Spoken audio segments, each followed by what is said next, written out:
The New York City Council has passed a historic bill to tackle climate change that supporters said can act as a blueprint for other cities to take similar action, but some question if smaller towns have the capacity to follow suit. The Climate Mobilization Act, which passed Thursday and which Mayor Bill de Blasio is expected to sign, contains 6 climate measures that address several topics, including greenhouse gas emissions and the feasibility of replacing all oil and gas-burning power plants with renewables and batteries.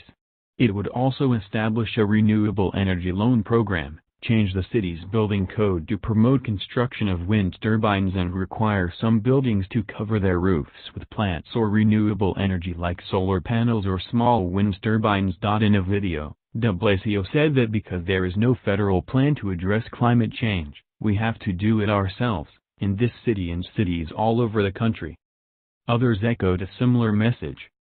We are on the precipice of climate disaster, and New York City is acting, Council Speaker Corey Johnson tweeted. I hope other cities follow suit. Can other urban areas keep up with the nation's largest city, which has a gross domestic product large enough to place it in the world's top 20 economies?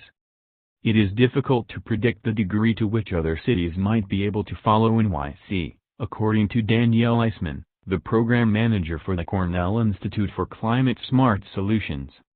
While there is increased pressure for action on climate change, the answer is less cut and dry for smaller cities that lack the resources to act on climate change or may not have enough devolved power to act, Eisman said in an email.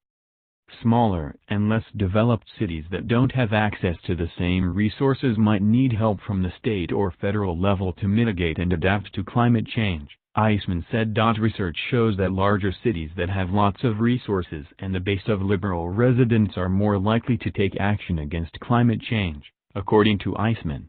New York City, Boston and Chicago fit this bill, she said. The legislation has been a heavy political lift, but it is an absolutely critical step to fight climate change, says Samantha Wilt of the Natural Resources Defense Council. Wilt is optimistic the package will spur other cities to take action.